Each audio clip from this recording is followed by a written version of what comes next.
Marcus Sterling had everything money could buy.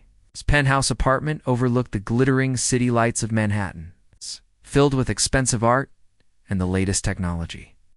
At 32, he owned 3 successful companies and lived a life most people only dreamed of. But success came with a price, loneliness that echoed through his luxurious but empty home. It was past midnight when Marcus returned from another boring business dinner. He loosened his designer tie and poured himself a glass of wine, gazing out at the city below. The rain tapped gently against the floor-to-ceiling windows, creating patterns that danced in the ambient light. As he settled into his leather chair with a book, a soft golden glow filled his living room. Marcus looked up, thinking it was just the city lights reflecting differently. The glow grew brighter, pulsing like a heartbeat. The air around him began to shimmer, and tiny sparkles of light floated through the room like fairy dust. "What the hell?" Marcus whispered, standing up slowly. The golden light concentrated near his expensive marble fireplace, swirling faster and faster until it formed a column of pure radiance. Marcus rubbed his eyes, wondering if he was dreaming or if the wine was stronger than usual. But the light was real, warm against his skin, and it hummed with an energy that made his heart race. Suddenly the light began to fade, revealing a figure within its glow. As the last sparkles of golden dust settled on his Persian rug, Marcus found himself staring at the most beautiful woman he had ever seen.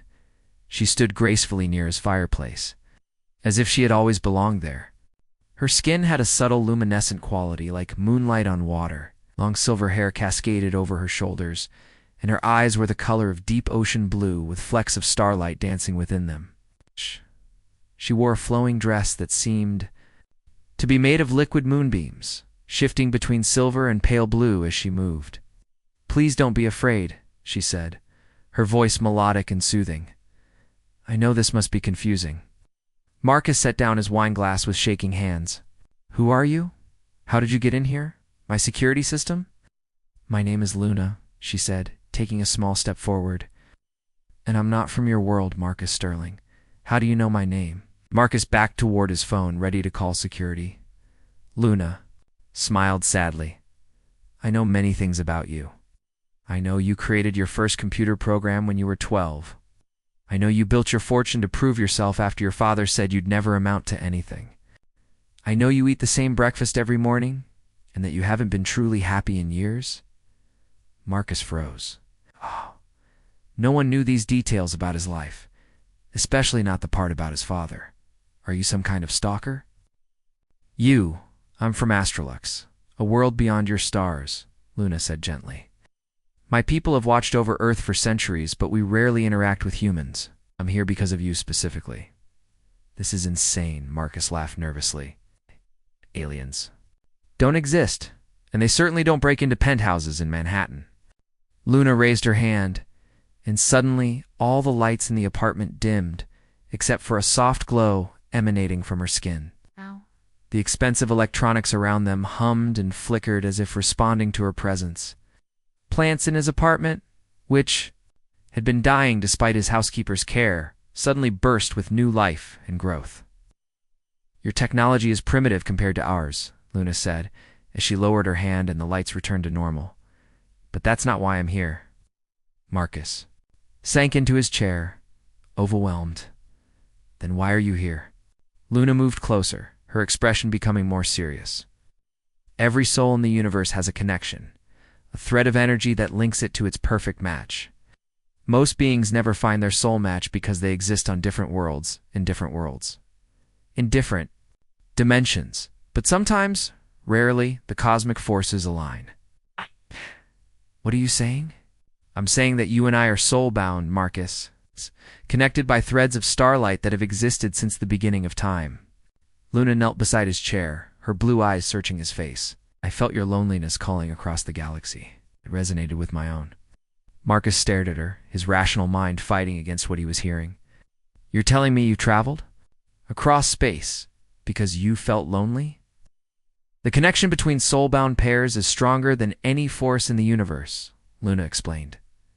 "When one suffers, the other feels it. When one is incomplete, the other searches eternally. I've spent years on my world feeling empty, not knowing why, until our astronomers detected the soul light emanating from Earth from you. Despite everything he had just witnessed, Marcus struggled to believe her words. This is impossible. You're asking me to believe in fairy tales. Luna stood and walked to his window, gazing out at the city lights. Your people have forgotten the magic that exists in the universe. You've become so focused on what you can measure and control that you've lost touch with the deeper connections that bind all living things. Prove it, Marcus said suddenly. If we're really connected, prove it. Luna turned from the window and walked back to him. She extended her hand, palm up. Take my hand, but be prepared. The connection between soul-bound pairs can be overwhelming. At first, Marcus hesitated, then slowly reached out and placed his hand in hers. The moment their skin touched, the world exploded into sensation. It felt like lightning and warm honey at the same time. Images flashed through his mind, distant stars, beautiful crystal cities. Luna as a child playing in gardens of impossible flowers. But more than the visions, he felt her emotions. Her loneliness, so similar to his own. Her wonder at finally finding him, her fear that he might reject her. And underneath it all, a love so pure and powerful that it brought tears to his eyes. Marcus gasped and pulled his hand away, staggering backward. What was that? That was our souls recognizing each other, Luna said softly, tears glistening in her starlit eyes. That was the universe confirming what I already knew, that we belonged together. Marcus sat down heavily, his mind reeling. Everything he thought he knew about reality had just been shattered. But deep in his heart, something had awakened. The emptiness he had carried for years felt less heavy, as if a missing piece of himself had finally been found. I don't understand any of this, he whispered. You don't have to understand it all at once, Luna said, settling gracefully on the couch across from him. I know this is a lot to process. In your world, such things are considered impossible. But impossible doesn't mean untrue. The rain continued to fall outside. Marcus found himself studying this incredible woman who claimed to be his cosmic soulmate. Despite the impossibility of it all, he felt drawn to her in ways he couldn't explain. Her presence filled the lonely spaces in his heart that success and money never could. What happens now? He asked finally. Luna smiled, and the expression transformed her already beautiful face into something radiant. Ow! Now we learn about each other. Now we discover what it means to be soul-bound across the stars. 3 days had passed since Luna's arrival, and Marcus's perfectly ordered world had transformed completely. His penthouse, once cold and sterile despite its luxury, now felt alive with warmth and wonder. Luna's presence seemed to breathe magic into everything around them. Marcus had called in sick to work for the first time in 5 years, unable to focus on business deals and board meetings when his entire understanding of reality had shifted. Instead, he spent his time learning about Luna and her extraordinary world. Tell me about Astrolux, Marcus said as they sat together on his balcony, watching the sunrise paint the city in golden hues. Luna had created a shimmering barrier around them that kept the wind and noise away while allowing them to enjoy the view. It's beautiful beyond your imagination, Luna said, her eyes distant with memory. We have cities that float among the clouds, held aloft by crystallized starlight. The buildings themselves are alive, growing from seeds of pure energy. Gardens bloom with flowers that sing in harmony with the cosmic winds. It sounds like paradise, Marcus murmured, watching how her face lit up when she spoke of home. In many ways it is. But paradise can be lonely when you're the only one who feels incomplete. Luna turned to face him, her hand finding his. The touch still sent sparks through his entire being. My people live for thousands of your years. We're expected to find contentment in our work, our studies, our connection to the universe. But I always felt like something was missing. Marcus squeezed her hand gently. I know that feeling. I built an empire trying to fill the emptiness inside me, but nothing worked. Money, success, even relationships, nothing ever felt right because you were searching in the wrong realm, Luna said softly. Your soul knew its match existed somewhere among the stars. Over the past few days, Marcus had begun to accept the impossible truth of their connection. Every moment with Luna felt more real than anything he had ever experienced. When she laughed, his heart soared. When she was sad, he felt an ache in his chest. They were connected in ways that transcended physical attraction or emotional compatibility. "Luna," Marcus said carefully, "what happens when your people realize you're missing?" Her expression grew troubled. "They already know. I can feel their calls across the void, urging me to return. My absence has created ripples in our world's harmony." "What will you tell them?" "That I found what I've been searching for my entire existence." Luna stood and moved to the balcony railing, her dress flowing like liquid mercury in the morning breeze. "But Marcus, there's something I haven't told you about my mission here." Marcus felt a chill of apprehension. "What do you mean?" "Just here for personal reasons. My people sent me to study Earth's emotional energy patterns. Your species is unique in the universe. You feel everything so intensely. Love and hate, joy and sorrow. This intensity creates powerful energy that affects the cosmic balance." "Are we in trouble? Is Earth in danger?" Luna shook her head quickly. "No, nothing like that. But there's been a disturbance in the universal harmony. Love connections across the galaxy have been weakening. My people believe Earth's emotional energy might hold the key to restoring balance." Marcus joined her. "At the railing and finding me was part of this mission?" "It was supposed to be simple observation," Luna admitted. "I was to study human emotional connections from a distance, gather data, and return home. But the moment I detected your soul light, everything changed. The mission became secondary to this overwhelming need to find you." "So you're telling me that our connection might be important to more than just us?" Luna nodded slowly. "Soul-bound pairs create a unique energy signature. The love between perfectly matched souls resonates across dimensions, strengthening the fabric of reality itself. If my people are right, our connection could help restore harmony to countless worlds." Marcus was quiet for a long moment, processing this revelation. "That's a lot of pressure, I know, and I'm sorry. You didn't ask for any of this."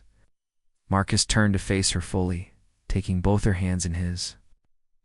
"Luna, 3 days ago I was a lonely millionaire who thought magic was just special effects in movies. Now, I'm standing here with the woman of my dreams, literally from another world, and you're telling me our love might help save the universe? It should terrify me, but it doesn't, Marcus said firmly. "Because being with you feels more right than anything I've ever experienced. If our connection is meant to serve a greater purpose, then I am honored to be part of it." Luna's eyes filled with tears of relief and joy. "You truly mean that?" "I do, but I need to know something. When this is over, when the cosmic balance is restored, will you have to leave?" Luna's expression grew conflicted. "I don't know. My people have never dealt with a situation like this. Traditionally, when a mission is complete, we return home. If you stayed, what would happen? I would be exiled from Astral X forever. I would become fully human, losing most of my abilities and my extended lifespan. I would age and die as you do." Marcus felt his heart clench. "I can't ask you to give up immortality for me." "You're not asking," Luna said, stepping closer. "I'm choosing." "Yeah, Marcus, in all my centuries of existence, I've never felt as alive as I do in these few days with you. What good is immortality if it's spent in loneliness?"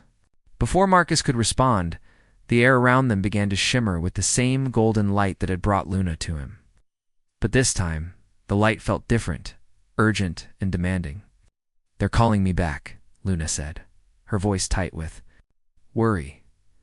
"The Council of Elders wants a report on my findings. Can you refuse? Not without consequences. If I don't respond, they'll send others to retrieve me." Marcus felt panic rising in his chest. "How long do we have?" "I can delay for perhaps a day, maybe 2. "But Marcus, there's something else.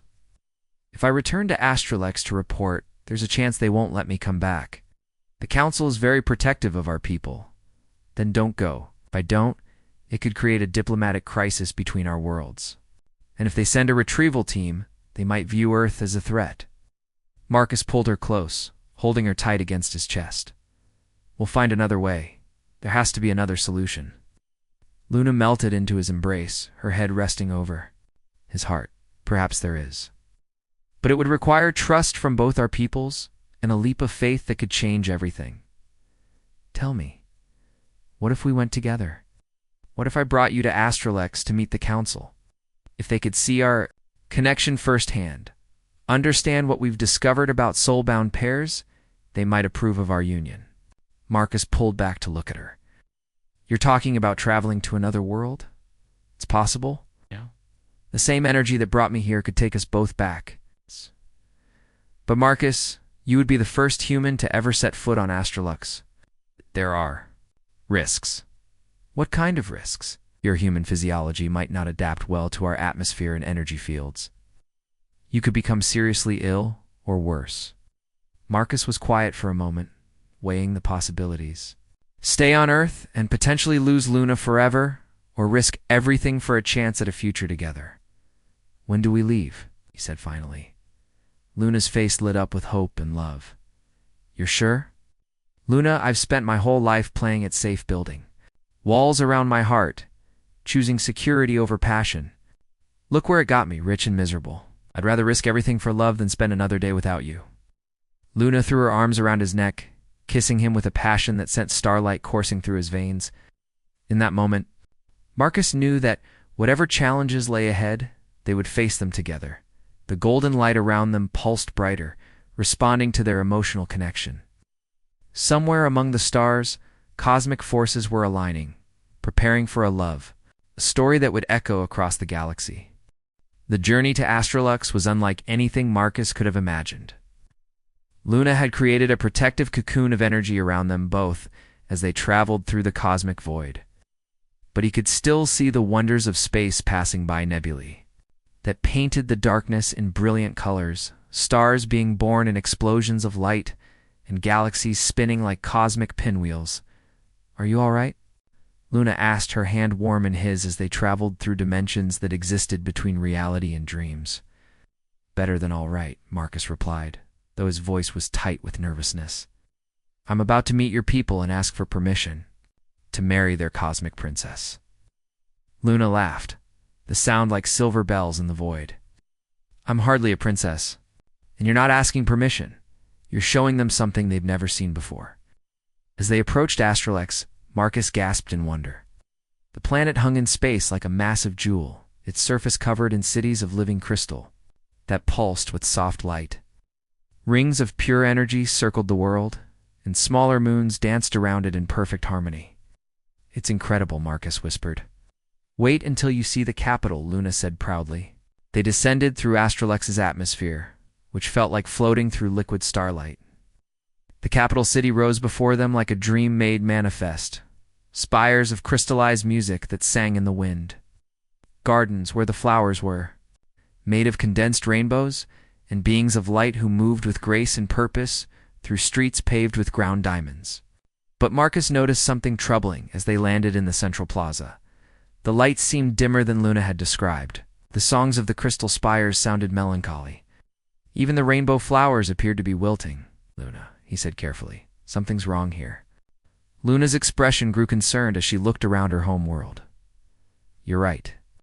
The harmony is broken. The energy feels fractured. Before they could investigate further, a group of tall, luminous beings approached them. They wore robes of woven starlight, and their eyes held the wisdom of ages. Marcus recognized them immediately as the Council of Elders that Luna had spoken of. Luna, daughter of Starlight, the lead elder spoke, his voice echoing with cosmic authority. You have returned, but not alone, and you have returned changed. Honored Elder Zephyr, Luna bowed respectfully, pulling Marcus down with her. I present Marcus Sterling of Earth. We have made a discovery that could restore the universal harmony. Elder Zephyr's luminous eyes fixed on Marcus, studying him with an intensity that made him feel exposed, a human. You bring a primitive being to our sacred world? With respect, Elder Marcus said, finding courage he didn't know he possessed. Oh. I may be human, but what Luna and I have discovered transcends species. Speak, human child, another elder commanded. Marcus took Luna's hand, and immediately the air around them began to shimmer with golden light. The same energy that had connected them on Earth now pulsed between them, visible to all who watched. "We are soul-bound," Marcus said clearly, "connected across space and time by threads of cosmic energy that have existed since the universe began. Our love creates harmony where there was discord, brings light where there was darkness." The elders murmured among themselves, their own light fluctuating with surprise and interest. "Impossible," Elder Zephyr said. "Humans do not possess the spiritual evolution necessary for soul binding." "Then explain this," Luna said, raising their joined hands. The golden light between them expanded, washing over the assembled crowd. Where the light touched, the dimmed crystals began to glow brighter. The wilting rainbow flowers straightened and bloomed. The melancholy songs became joyful once more. "By the cosmic winds," whispered an elder. "The harmony. It's returning." "This is why I came to Earth," Luna explained. "Not just to study human emotions, but because the universe itself guided me to my soulmate. Our connection is healing the fractures in reality." Elder Zephyr stepped closer, his expression softer now. "If this is true, then your union is not just a personal matter, it's essential to the cosmic balance." "But there's a problem," another elder interjected. "Luna is immortal, bound to Astrolix by ancient laws. The human is mortal, tied to Earth. How can such a union exist?" Marcus felt his heart sink. Even here, among beings who understood cosmic connections, there seemed to be insurmountable obstacles. "There is a way," Luna said quietly. "The ritual of eternal binding. It's ancient, dangerous, but it could merge our life forces permanently." "That ritual hasn't been performed in 1,000 years," Elder Zephyr said sharply, "and never between species so different." "What would it involve?" Marcus asked. Luna turned to him, her eyes serious. "We would share everything, your mortality, and my immortality would merge. We would both live longer than humans, but shorter than my people. We would be truly connected, feeling each other's thoughts and emotions completely. But if one dies, the other follows within moments. The risk is enormous," an elder warned. "If the ritual fails, both souls could be destroyed completely." Marcus looked around at the gathering crowd of Astrolex's people. He saw hope in their luminous faces, felt the cosmic harmony growing stronger just from his and Luna's presence together.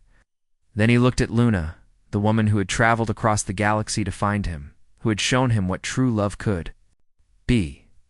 "I accept the risk," he said firmly. "Marcus," Luna whispered, "you don't understand what you're agreeing to." If this goes wrong, we'll face it together," Marcus interrupted.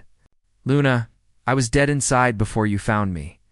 I was just existing, not truly living. This past few days with you have been more real than my entire life before. I'd rather have one moment of true connection with you than 100 years of emptiness." Without you, tears of starlight fell from Luna's eyes. "And I would rather risk everything for love than spend eternity in loneliness." Elder Zephyr nodded slowly. "Very well. If you both consent, and if the cosmic forces approve, we will perform the ritual of eternal binding. But know this: once begun, it cannot be undone." The ritual took place at dawn, as Astrolex's 3 suns painted the sky in shades of gold and silver. Marcus and Luna stood in the center of a circle of singing crystals, while the elders chanted, in the ancient language of stars. As the ritual began, Marcus felt his consciousness expanding beyond the boundaries of his human experience. He could feel Luna's thoughts, her memories, her love flowing into him like warm light. At the same time, he shared his own experiences with her, his childhood dreams, struggles, his loneliness, and his overwhelming joy at finding her. The cosmic energy swirled around them, binding their souls together with threads of pure starlight. For a moment, Marcus felt as if he might dissolve completely, become one with the universe itself. But Luna's presence anchored him, kept him grounded in love and purpose. When the light finally faded, they stood transformed. Marcus could feel the change immediately.